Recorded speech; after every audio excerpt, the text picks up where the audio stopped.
प्यारे बच्चों, problem number 25 को देखो। आपसे कह रहा है कि एक फोटोन है जिसकी एनर्जी 3.4 इलेक्ट्रॉन वोल्ट है। इस एनर्जी का एक फोटोन आ रहा है, ठीक है। आजा बेटा फोटोन आजा।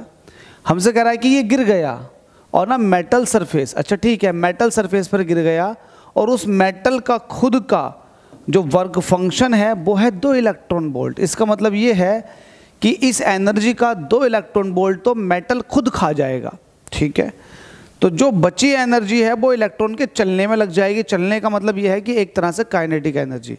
तो 3.4 में से 2 को माइनस कर दोगे तो आ जाएगा 1.4। तो 1.4 ही उसकी क्या हो जाएगी, काइनेटिक एनर्जी हो जाएगी।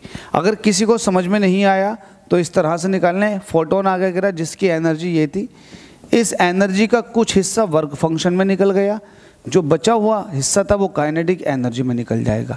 अगर आपको काइनेटिक एनर्जी देखनी है तो आपको वर्क फंक्शन को माइनस कर देना होगा, किस में से, फोटोन की एनर्जी में से। अब ये फोटोन की एनर्जी आपको 3.4 दे रखी थी, इसमें से आपने 2 इलेक्ट्रॉन वोल्ट वर्क फंक्शन को माइनस कर दे, जो बचा वो आपके पास काइनेटिक एनर्जी बचा जिसकी वैल्यू आई 1.4 इलेक्ट्रॉन वोल्ट। तो उम्मीद करता हूँ ये समझ में आ गया होगा। ये भी आप लोगों के लिए टफ नहीं है, 2018 में बोर्ड एग्ज़ाम इसको पूछ चुका है। तो उम्मीद करता हूँ अच्छे से इसको समझ लें और समझ में भी आ गया होगा।